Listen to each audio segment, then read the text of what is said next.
গল্প কবিতা পাঠে সকলকে স্বাগত জানিয়ে শুরু করছি আজকের গল্প ডিটেকটিভ। লেখক সুকুমার রায়। জলধরের মামা পুলিশের চাকরি করেন আর তার পিসেমশাই লেখেন ডিটেকটিভ উপন্যাস। সেই জন্য জলধরের বিশ্বাস যে চোর ডাকাত জাল জুয়াচোর জব্দ করবার সব রকম সংকেত সে যেমন জানে, এমনটি তার মামা আর পিসেমশাই ছাড়া কেউ জানে না। কারো বাড়িতে চুরি টুরি হলে জলধর সকলের আগে সেখানে হাজির হয়, আর কে চুরি করল, কি করে চুরি হলো, সে থাকলে অমন অবস্থায় কি করত, এসব বিষয়ে খুব বিজ্ঞের মতো কথা বলতে থাকে। যোগেশবাবুর বাড়িতে যখন বাসন চুরি হলো তখন জলধর তাদের বলল, আপনারা এইটুকু সাবধান হতে জানেন না? চুরি তো হবেই। দেখুন তো, ভাঁড়ার ঘরের পাশেই অন্ধকার গলি, তার ওপর জানলার গরাদ নেই। একটু শেয়ানা লোক হলে এখান দিয়ে বাসন নিয়ে পালাতে কতক্ষণ। আমাদের বাড়িতে ওসব হবার জো নেই। আমি রামদিনকে বলে রেখেছি রোজ রাত্রে জানলার কাছে চাতালের উপর বাসনগুলো রেখে দিতে। চোরের বাছা যদি আসতে চান, জানলা খুলতে গেলেই বাসনপত্র সব ঝনঝন করে মাটিতে পড়বে। চোর জব্দ করতে হলে এসব কায়দা জানতে হয়। সে সময়ে আমরা সকলেই জলধরের বুদ্ধির খুব প্রশংসা করেছিলাম, কিন্তু পরের দিন যখন শুনলাম সেই রাত্রেই জলধরদের বাড়িতে মস্ত চুরি হয়ে গেছে, তখন মনে হলো আগের দিন অতটা প্রশংসা করা উচিত হয়নি। জলধর কিন্তু তাতেও কিছুমাত্র দমেনি। সে বলল, আমি যেরকম প্ল্যান করেছিলাম তাতে চোর একবার বাড়িতে ঢুকলে তাকে আর পালাতে হতো না, কিন্তু ওই আহাম্মক রামদিনটার বোকামিতে সব মাটি হয়ে গেল। যাক, আমার জিনিস চুরি করে তাকে আর হজম করতে হবে না।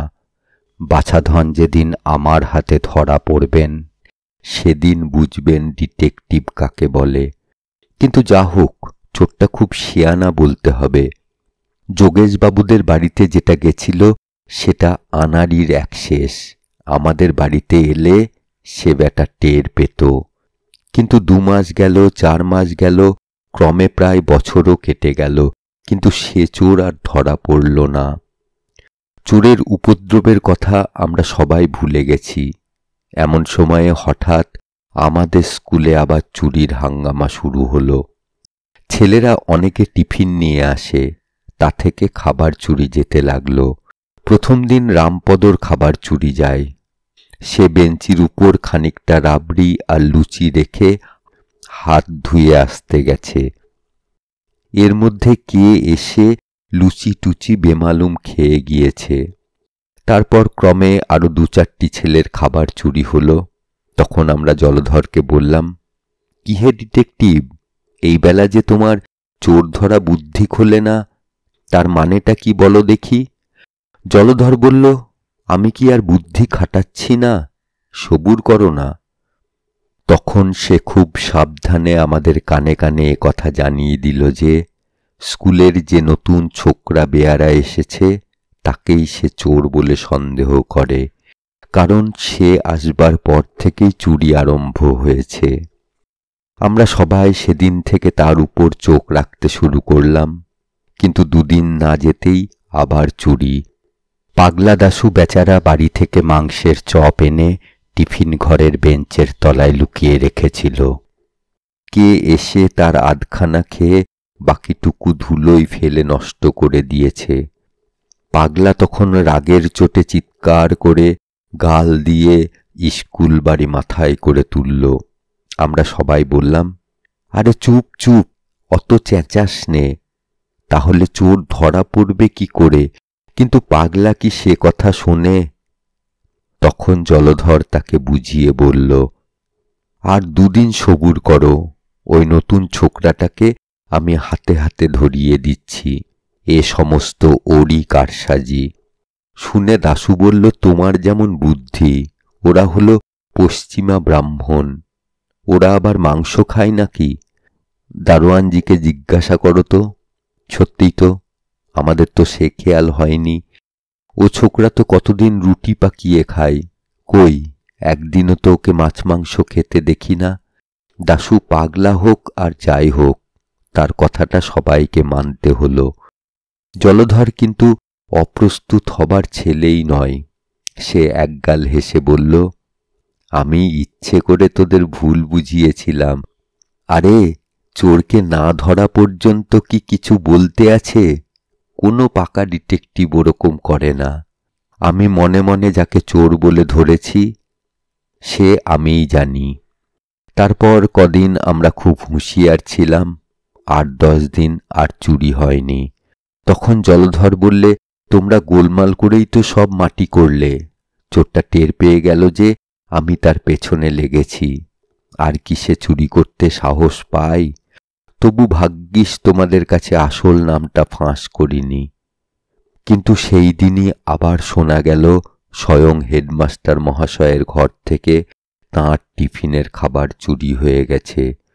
আমরা বললাম, কই হে, চোর না তোমার ভয়ে চুরি করতে পারছিল না?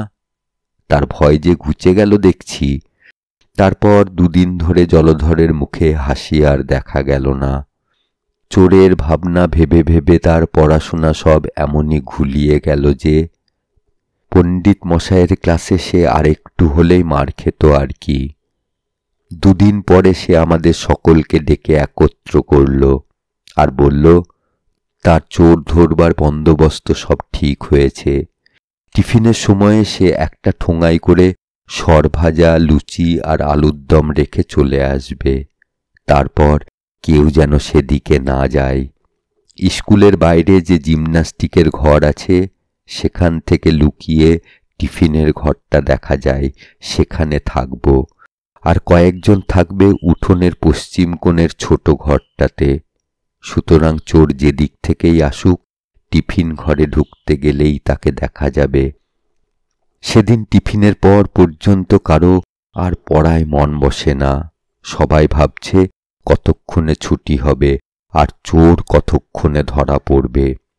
চোর ধরা পড়লে তাকে নিয়ে কি করা যাবে সে বিষয়েও কথাবার্তা হতে লাগল। মাস্টার মহাশয় বিরক্ত হয়ে ধমক দিতে লাগলেন। পরেশ আর বিশ্বনাথকে বেঞ্চির উপর দাঁড়াতে হলো। কিন্তু সময়টা যেন কাটতেই চায় না।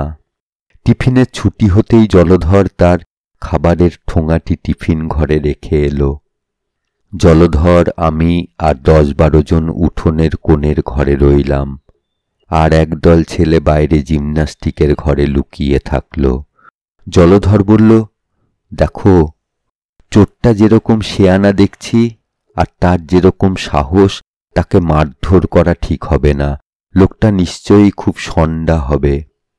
আমি বলি, সে যদি এদিকে আসে তাহলে সবাই মিলে তার গায়ে কালি ছিটিয়ে দেব আর চেঁচিয়ে উঠব। তাহলে দারোয়ান টারোয়ান সব ছুটে আসবে। আর লোকটা পালাতে গেলেও ওই কালির চিহ্ন দেখে ঠিক ধরা যাবে। আমাদের রামপদ বলে উঠল, কেন? সে যে খুব সন্ডা হবে তার মানে কি? সে তো কিছু রাক্ষসের মতো খায় বলে মনে হয় না। যা চুরি করে নিচ্ছে সে তো কোনোদিনই খুব বেশি নয়। জলধর বলল, তুমিও যেমন পণ্ডিত, রাক্ষসের মতো খুব খানিকটা খেলেই বুঝি খুব সন্ডা হয়? তাহলে তো আমাদের শ্যামাদাসকেই সকলের চেয়ে সন্ডা বলতে হয়। সেদিন ঘোষেদের নেমন্তন্নে ওর খাওয়া দেখেছিলে তো? বাপু হে, আমি যা বলেছি তার ওপর ফোড়ন দিতে যেও না। আর তোমার যদি নেহাত বেশি সাহস থাকে, তুমি গিয়ে চোরের সঙ্গে লড়াই করো। আমরা কেউ তাতে আপত্তি করব না। আমি জানি এ সমস্ত নেহাত যেমন তেমন চোরের সাধ্য নয়। আমার খুব বিশ্বাস যে লোকটা আমাদের বাড়িতে চুরি করেছিল এসব তারই কাণ্ড। এমন সময়ে হঠাৎ টিফিন ঘরের বাঁদিকের জানলাটা খানিকটা ফাঁক হয়ে গেল, যেন কেউ ভেতর থেকে ঠেলছে। তারপরেই সাদা মতন কি একটা ঝুপ করে উঠোনের মধ্যে লাফিয়ে পড়ল। আমরা চেয়ে দেখলাম একটা মোটা হুলো বেড়াল, তার মুখে জলধরের সর ভাজা। তখন যদি জলধরের মুখখানা দেখতে, সে 1 বিঘত উঁচু হাঁ করে উঠোনের দিকে তাকিয়ে রইল। আমরা জিজ্ঞাসা করলাম, কেমন হে ডিটেকটিভ, ওই ষণ্ডা চোরটাই তো তোমার বাড়িতে চুরি করেছিল। তাহলে এখন ওকেই পুলিশে দিই?